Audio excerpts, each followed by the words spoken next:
Hey, what's going on, everybody? Welcome to another episode of the Bryant Breakdown. Hey, we just decided to do that. It's been like years since we've done an episode, so just all of a sudden, welcome back. So today we're going to be talking about breastfeeding. Breastfeeding is very important, and so it's very important for our little ones, right? Mm-hmm. Yep. And so today decided to have a conversation with my wife, to talk about our breastfeeding experience. And this is no hold bars, right? So I might be thrown under the bus, and so that's okay, all right? Because I've matured since that time. But want to have a conversation. So, Love, thank you for agreeing to be a part of this. Absolutely. And I know it's going to help those who are watching. Awesome. Yeah. Y'all, I was told to be honest. So I'm going to be honest. I will lay it all out for sure. Lay it all out there. That's right. All right. So with that said, are you ready for the first question? I am. All right. So, what are some of the first feelings that you recall in just being a mother? Oh, it's one of those moments. You know what? I already knew. Oh my God. Here's your Kleenex. All right. So one of the very first moments of being a mom, I think, it starts even in pregnancy, and it just is overwhelming once the baby actually arrives and is in your hands. But the feelings I had were feelings of gratitude. So our story is that we had some challenges when it came to actually having or getting pregnant and staying pregnant full term.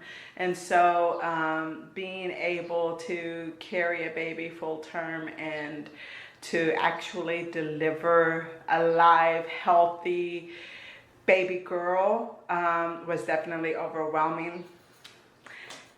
And one of the happiest moments in my entire life. You cannot describe the joy as a parent. You can't describe the joy that you feel when you have that baby. When you're actually holding, looking at, you got this little baby bundle of joy. You actually can feel them, look at them. It's an amazing feeling. Awesome. Yeah. Thank you. Thank you for answering. Thank you for being open and honest and genuine. So we love our daughter. Our daughter is now 12 years of age. She would say she's 12 and a half. She still looks forward to her half birthday. So she's 12 and a half now. And so we love our daughter so very, very much.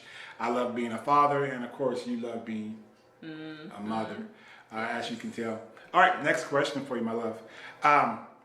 Why was it important? Why was it important for you to breastfeed? It was important for me to breastfeed because I was a breastfed baby myself. But in addition to that, I knew the benefits of breastfeeding. I know that breast milk has a lot of benefits. It has all the nutrients that a baby needs. And when I did my own research, but the research said that breast milk was always the best route to go if possible. And I know that's not always possible with some families given different situations, but for me, that was going to be my very first choice. Of course, we had formula as an alternate just in case, to be prepared, but breastfeeding was super important to me, and it was something that was near and dear to me because it was something that I really wanted to do with my daughter. Awesome. So with that said, can you, saying it was something that you wanted to do with our daughter, can you go into detail, like how was your breastfeeding experience? I remember because I was there. So from the moments that she was put in our arms, and our first feeding and trying to latch on and all that. First feeding in the hospital. Yes. And you know what, we haven't even spoken about that since that time, you know what I'm saying? So this is like, we're having these memories genuinely together right now on camera. So But hey, throw it out there. How was that the experience, your experience from the first feeding in the hospital to going home to the support or lack thereof from me and so forth? So just share a little bit. So early on in the hospital, learning how to hold her up to the breast and getting her latched on. I'm really grateful that there was a support that was there. We had a breastfeeding coach that came in and helped me while I was still in the hospital shortly after I had given birth, and she did really well. She latched on. My baby girl was one of those babies that was ready, and she latched on. It was a little difficult. It was a little challenging at first, but she got on the breast, and she was fine. She was able to start breastfeeding immediately. But it was a little bit challenging once we got her home because I didn't have that support. The nurse, of course, or the breastfeeding coach, of course, was at the hospital. I did have a number to, oh my gosh, I don't remember what it was called. Leche League or something? Yes, I had it was like an 800 number to La Leche League, who I was able to call. And at one point, I think before we left the hospital, there was a nurse that had given my daughter a pacifier, and we had specifically said no pacifiers. And so I took that thing out of her mouth. I think I might have chunked it. I don't know. But yeah, so after that, I did have some difficulties. Now I'm trying to remember. I did have some difficulties with her feeding, and the 800 number that I had called, they said, if you're having difficulties having her latch on, make sure that you put your pinky into her mouth and then push up on her mouth, and then just to try to get her to root back on the nipple as opposed to the pacifier. And so that was some things that I did with her as well. But yeah, it was very challenging once I was home because I felt like I was by myself. I didn't have a lot of support as far as breastfeeding. My husband was not a big fan of breastfeeding.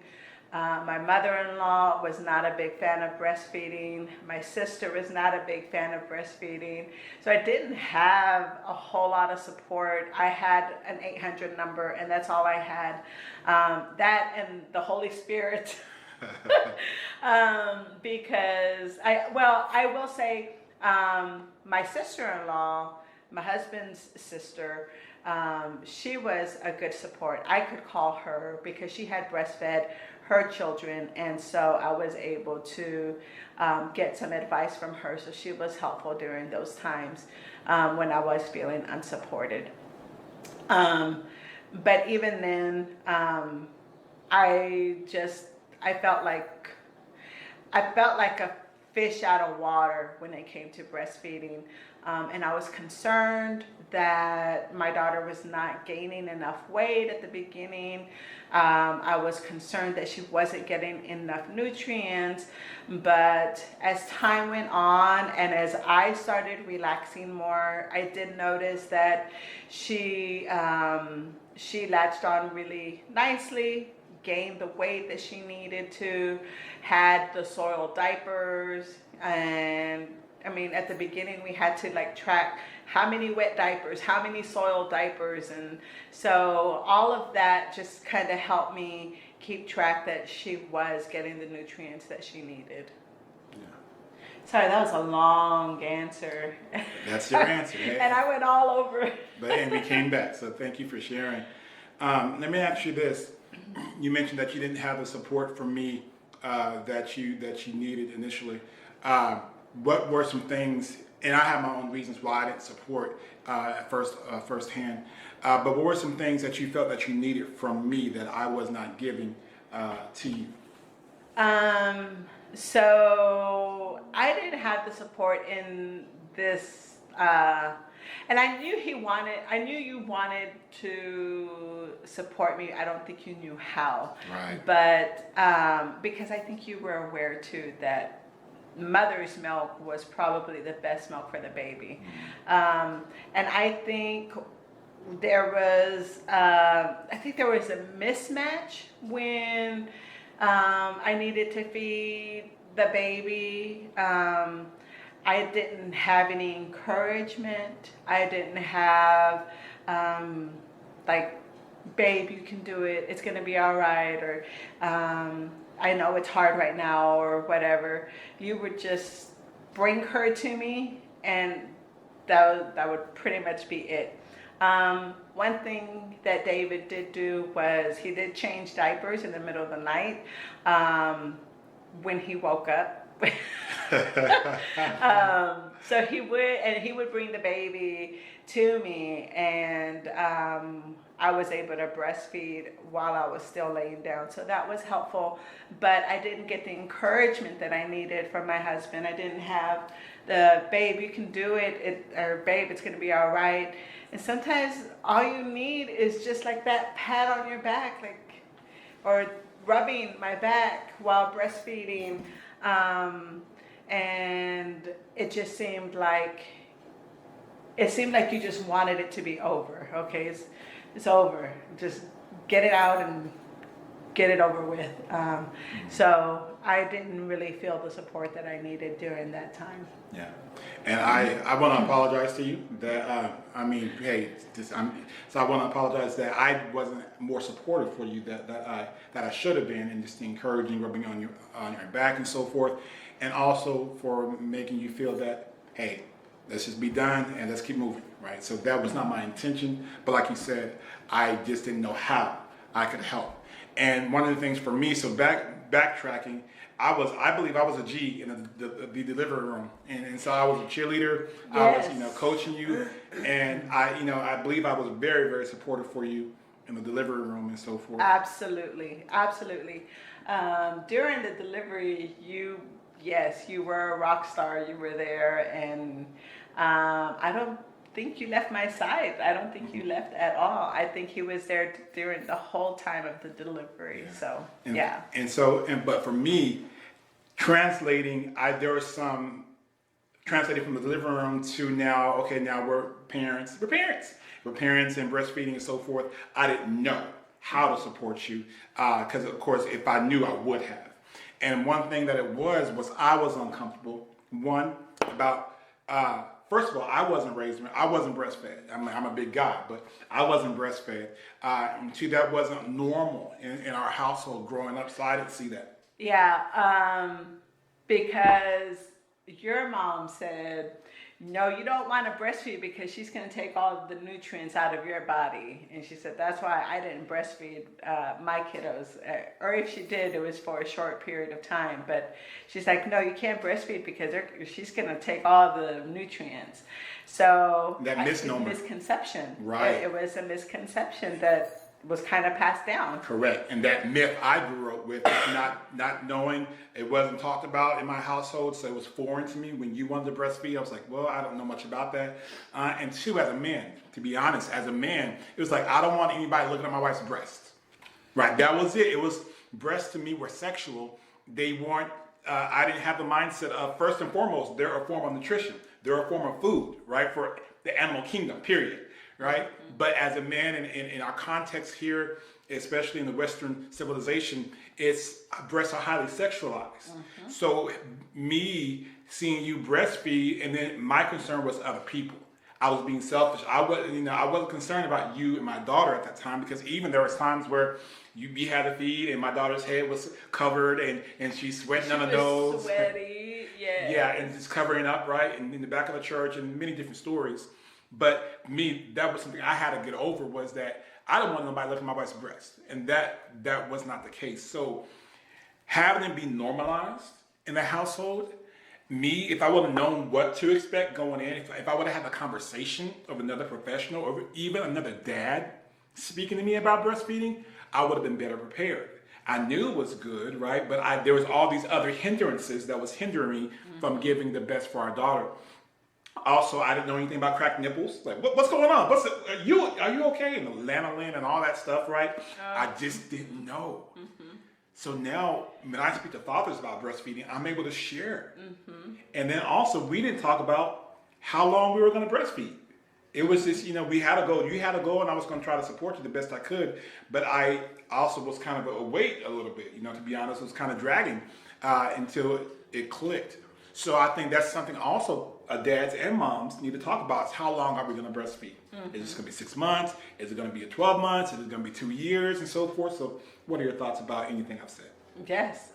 Yes, and yes. And yes. Yes. So all of that. And yes, normalizing that's the way a baby's going to get their nutrition. And moving away from, like you said, sexualizing the breast, because yes, across the entire animal kingdom, that is a form that the babies get the nutrition. And so I think it's, as a society, we need to maybe change the social construct of how we think about that. But again, that's a grassroots effort that all of us try to educate others about. But yes, I think not knowing and not being exposed to breastfeeding, I think was another challenge for you. For me, I knew I was breastfed. I did have a goal. My goal was until she was 3 years old, which I didn't quite make it that long. And I think for you, it was like, okay, well, she's old enough now. You gotta take her off the breast. And that was the same thing that I got from my sister and my mother-in-law. Okay, like she's able to do certain things. She needs to get off your breast now. Like she's good. She's big enough. You don't need to breastfeed her anymore. But at the same time, I knew in the back of my head, and I failed to take those moments as teaching moments and tell people, yes, she can do certain things, and she could be weaned, but my goal is to go until she's 3 years old, and as long as she's getting the nutrients that she needs, and as long as she's eating the other things that she needs, the breast milk is not going to get in the way of anything. Right. It's just going to continue to provide extra nutrition for her. And so I missed those opportunities because I didn't know how to say those things. This was my first experience with breastfeeding. This was my first time doing it, and I didn't know how to express that to other people when they would say, well, she's hanging off your lap, because she was a big girl. Big girl, yeah. She really was, and she would literally be hanging off my lap when she was 2 years old. And so it was just one of those things that I had turned kind of into her pacifier. Mama was the pacifier. And so it was just, it was a hard transition to try to explain to people. And I didn't have the energy to really defend my position, I guess, is what I would be doing essentially. Yeah. So, yes. And so now we've learned, now we've grown, and now we're able to share our feeling and our experience. So we hope and pray that this has been helpful for you. This is Derek David Bryant, and my wife, Mary Bryant from Bryant Enterprises Family Entertainment, saying have a great day. Make sure you talk as a family, as a couple about breastfeeding, because dads, breastfeeding is important. Have a good one.